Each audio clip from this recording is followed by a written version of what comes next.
This is Smithy.tv. All right, hey, this is Kenny Robinson. You're back checking out Breaking Down the News. This week, I've got a real special guest friend of mine. I know this guy back when I had hair, and he was just like a teenager practically. He was a teenager.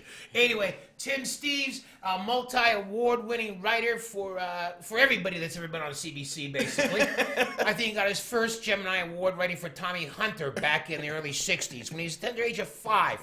He's been hooked up for a long time. How you doing, Timmy? Good, man. Thanks for having me on, Kenny. Thanks for being here. So, you're usually so busy with everything you're doing. Yeah. Right? We do go back, don't we, man? Yeah. Wow. I met you when you were working for Jimbo. 1985 prices. I think was it 85 or around there? 84, 85? Right there, yeah. Yeah, I was 19 or something. You were 19 even? Yeah. Okay, I thought you was even younger then. 18, 19. 18, 19. You just hit The youngest cat was Jeff Rothpan. Remember him? Yeah. He was 16 when we were... Oh, was he only 16? Yeah. I wouldn't have said those things in front of him had I known. Right. His mom used to have to bring him to the room. Well, I remember his dad drove us to a gig that Candy Abelson hooked up in Vermont or somewhere. Yeah. Oh, that Burlington, Vermont gig. Yeah. That was a good gig. Oh, yeah, that was nice. And that's when the owner said, I think you're more of an urban comic. And that's when urban meant city. Yeah. It didn't mean black. Right.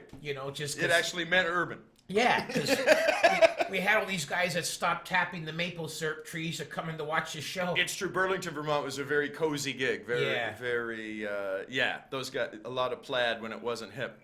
Except for, I had a customs guard that said to me, what are you doing in this part of the woods?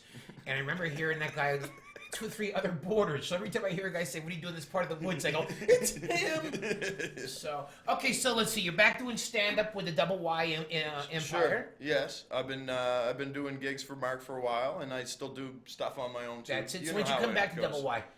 I guess 2 years now? Yeah, a couple of years. I've been back. I've headlined the downtown room in Toronto a couple times. I don't do very much road work, I'm pretty, how it gets. You get a little older and you sort of try to cherry pick a few rooms. Oh, I'd take them all if I could right now. I remember 15 years. I remember 2000 I was in the back of the room and I was watching my MC in my middle. And went, please, God, get me out of these rooms. Yeah. And then now I'm playing, God, please get me back into those rooms.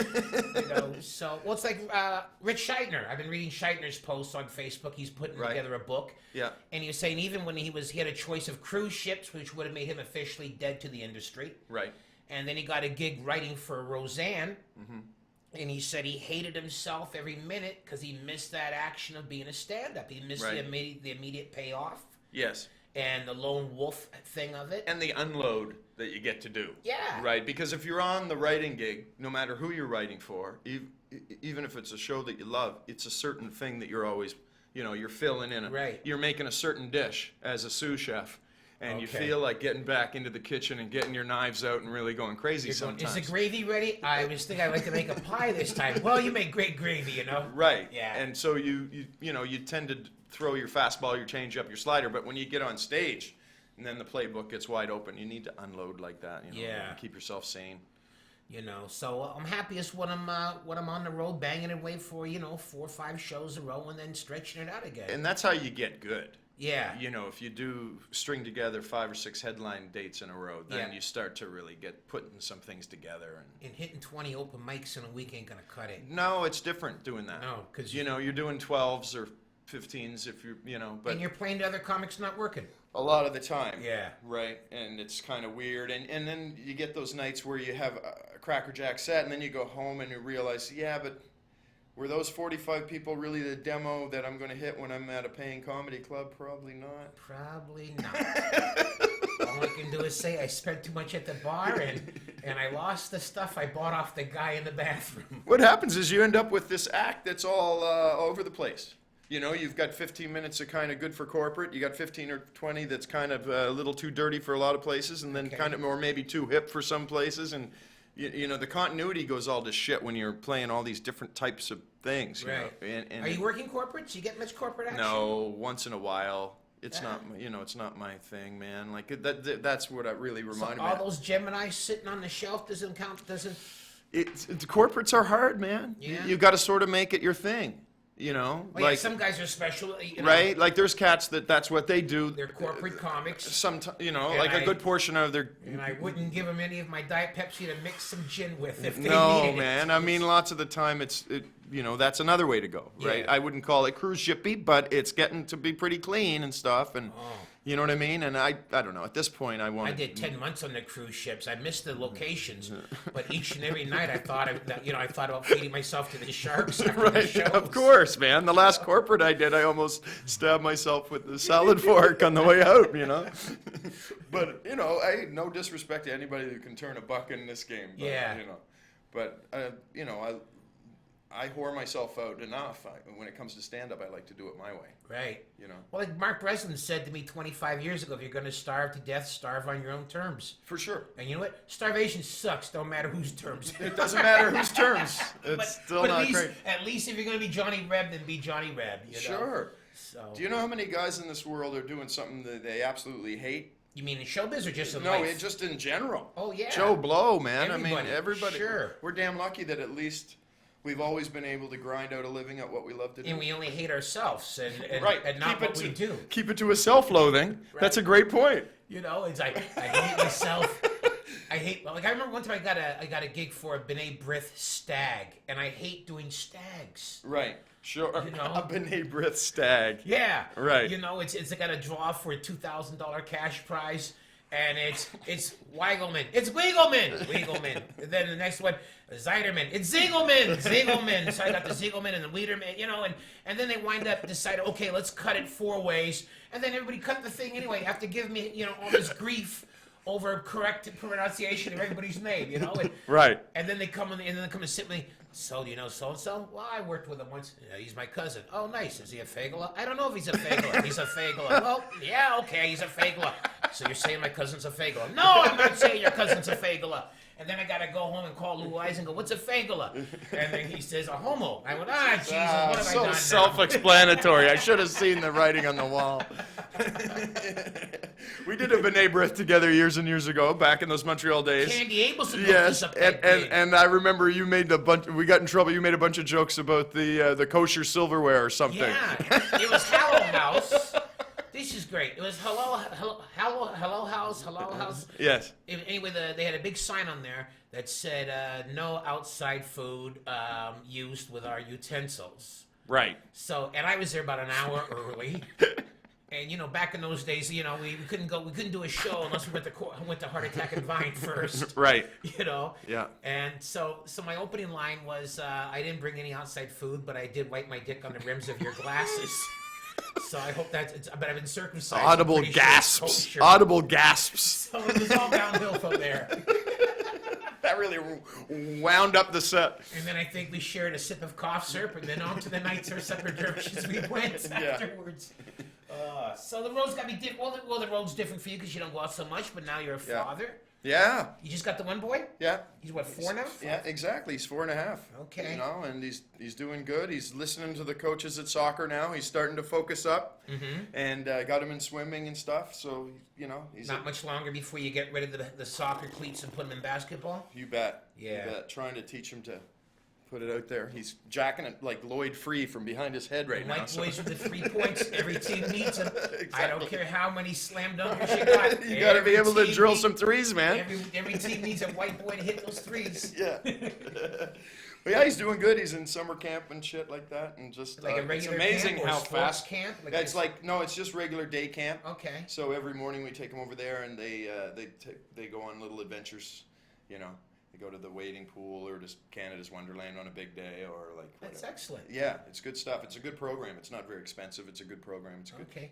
I never went to any camps as a kid, but my son last summer went to go to some camp because a friend of his from school was a kid at risk. Yeah. So the Catholic organization said, well, you can invite a friend with. Mm-hmm. So my son was the kid that was invited, and he says, this is like kids like shitting themselves on purpose, and one kid tried to hang himself with his shoelaces, but he weighed about 300 pounds at age 12. Jesus. So his shoelaces had to be double looped or something. Jesus. So when he told me this, I'm going, what kind of camp? This is a camp for kids at risk. What do you think? What do you think? think it It's is. at risk, you know?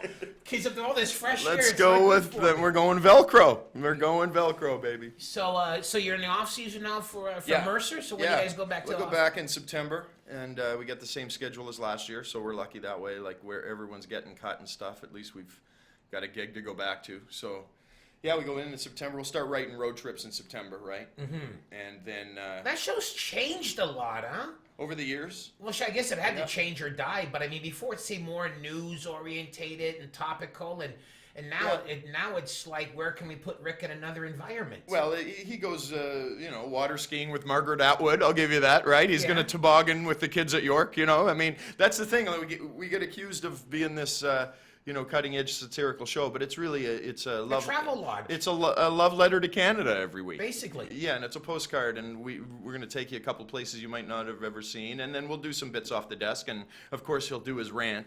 So there's still that stuff in there, but over the years it's become very specific, like very polished to, like, we do 4 or 5 things. Right. When we started in season 1, we did like 8 things. Okay. And over the years, it's become like Rick comes out and welcomes you. We go on the road. We go off the desk. He goes down the alley. We go on the road. We do a parody off the desk. Thanks for coming. It's got the formula right there. Right. So for anybody out there trying to figure out how to have the most successful Canadian There it is. sitcom, or not sitcom, a Canadian television show, comedy show, you just saw the blueprint for it. Okay? Easy peasy. He just gave you the recipe. Now it's all a matter of the cooks you have. Okay, the one thing I've always been in awe of with Rick Mercer was those rants. Yeah. Okay, sometimes I watched them and I felt suicidal because I'm going, this motherfucker's just got everything nailed on this. Yeah. Now, is he writing it all by himself, or has he got his whole team throwing it in, or is just 1 or 2 guys going there and make it happen? Or? No, mostly that's Rick's baby, and Okay. he writes that, and with Gerald's editorial supervision, right? And then he's pull the rest of the guys in for the bullpen to tag it up? No, or no? no, not at all. Once in a blue moon, he might ask us for suggestions of what to rant about. Okay. And that would be about our only input usually, right? Or once in a blue moon, maybe throw some punchlines at it. But mostly that's what he does that. We write the rest of the show. Does he break a water glass and put it to your throat? You ever come up with the offer? If you ever offer funny- him a line for it? No, the funny thing is on Friday mornings when he actually puts it together, it's really impressive. Tense? It's Oh. impressive because, we all have known Rick for years and years, and we're not surprised ever by his abilities because he's amazing. But when he does the rant, it's amazing. He writes it on Thursday night or even Friday morning, and then goes out around 1 o'clock on Friday afternoon, and they're back by 2. Boom, in the can. Watching him do that rant, I know how Keith Richards and Townsend and Clapton felt when they saw Hendrix hit London. It's just like, wow, come on, no, man. Yeah, it's remarkable. It's too sweet. You almost want to hate him because he's so good at doing it. People who don't know about working on camera Yeah. or being funny on camera, Well, that's that another they don't thing. appreciate how difficult that is. He's doing a triple twist off the high board every Friday. Absolutely. And it's amazing. And there's no cue card, and there's usually not a second take, and he's just, This makes me even feel shittier. And the about only it. guy who gets... I thought he had a team punching him up. I thought he did 12 takes. Now you tell me No. the fucking guy walks on water. Yeah, pretty much. Okay. And now the only guy that gets to take a deeper bow is Don Spence, who's the cameraman, who's walking backwards for it every time. You ever get injured? No, Donnie. Somehow Donnie's been uninjured mostly. Like every time you see Rick hanging off the edge of a cliff, Donnie is hanging off just a little bit farther over, right? With the bear swooping and scraping. Yeah, exactly. Oh, absolutely. But when Rick's in the anti-aircraft or the anti-gravity aircraft floating around, Don's 6 feet away floating around with 80 pounds of gear. Oh, So man. so Don's amazing too. Okay, so you guys go back to that a couple of weeks from now or September? Yeah, like September. We'll start writing the road trips in September. Then we'll put boots on the ground, late in the month there, and then have our first episode somewhere like late in September, something like that. Okay, so that's a sweet gig. You've been with them, what 8-10 years now? Oh my God, buddy, we're going into year 13. Oh, yeah? Right? Excellent. Year 13. If you had told any of us that, we wouldn't have believed you, back when we started. And since then, man, everybody's had children. Exactly. And gotten married and all Married, this stuff. Like divorced, we should have a big team photo of all the babies that have been born since we've been on the air together. Wow. It's been amazing, yeah. Yeah, pretty cool. Good bunch of people, that's the key, right? Like, Yeah. None of us would all still be there if it wasn't such an amazing bunch of people. Everybody's so overqualified at every position, Right. Well, you were telling me, like, you were for a while working with Mad TV, right? No, Finn did that. Yeah, Finn was there, but Yeah. because Finn was actually, I think, Chris is my first or second guest on here. Yeah. But No, I did 22. I did a spin at 3.5, 4 seasons at 22 minutes. and was that the same kind of good feeling of Mercer, or just different? Well, or? different, but yeah, great. I mean, you're working with all these Newfoundlanders, and when I first started there, I was You East Coasters got that CBC shit locked up, don't you? well. I Yeah, don't there's know, some. it's- They can hire whoever they want in Toronto, but something's happening up there on the East Coast that's calling shots. Well, I'll tell you how I got on to Mercer was when he started up. There was came up on the website that said there's going to be a new half-hour comedy show, and we need monologue-style jokes. And it didn't say whose show it was going to be, but I had inside information that it was going to be Rick. So my agent phoned Gerald and said, Tim He's available. Tim would love to work on that. And Gerald said, well, just have him go through the exercise. So just like anybody else, I sent in they asked for 2 pages, I sent in 4. Okay, That's how it works. We knew right away this guy's And going to overproduce. got the giant fruit basket with the sweet munchies on one side and the bath products on the other side, and stuck the 4 pages right in between and delivered it to CBC. Oh, you did a basket thing. That's Hollywood style, right? Okay. Full fruit basket, bath products on one side. And being sweet Canadian, treats, they made and you then take it back because boom. that smelled too much of a bribe, didn't it? No, Well, we could all lose our jobs Right. if it gets out that we are taking gifts. But yeah, I mean, it was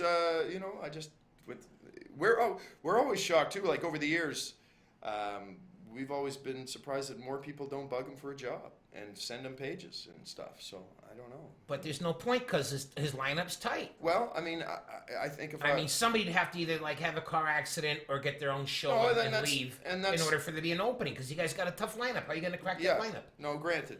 But I think that's true of someone like yourself who's a veteran and a known guy. Right. But if I was 21 right now, I'd start bugging them and get yourself in the queue. So by the time you're 30, By the time you're 30, they've known your work for a little while, or you've been bugging them for a little while, and you're sort of like getting into the queue. And then so by the time things open up for something else, there's always going to be people on our show that produce other shows.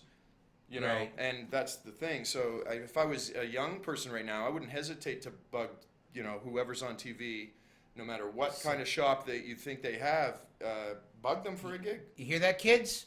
Yeah, absolutely. This Put it guy's back telling together. you, and say Tim Steeves recommended you. He vouched for you. That's right. Put my vouch in. Don't use his name for nothing.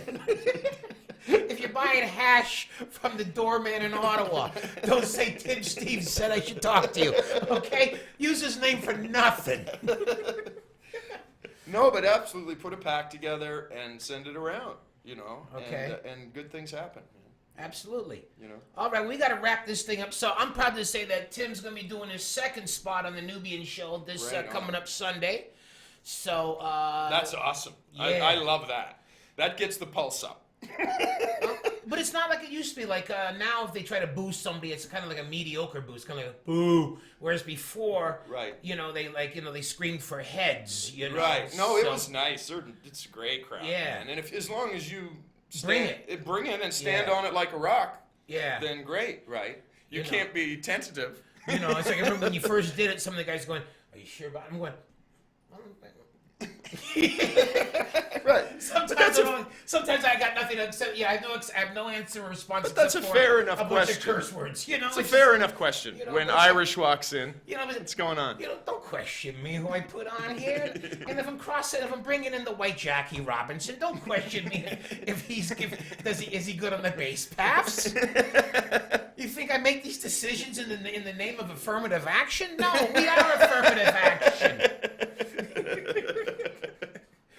Bingo Long and his Traveling All-Stars, we need the white guy pretending that he's a light skin from Louisiana. Okay? That's what we gotta have. So anyway, Tim's gonna be doing the Nubian show that's this coming Sunday. That's what, the 26th, 28th? I don't know the calendar anymore. Something like that. At Yuck Yucks, and what else you got of your own happening? I'm doing Comedy Bar the night before that. Okay. Saturday night, I'll be at the Are Comedy you Bar. headlining that show? Or? Yes, I am. Okay, and who... It's called the Superstars of Comedy, Pat McDonald's thing. okay. So I'm doing that on the Saturday night at Comedy Bar, then doing Nubian on Sunday night.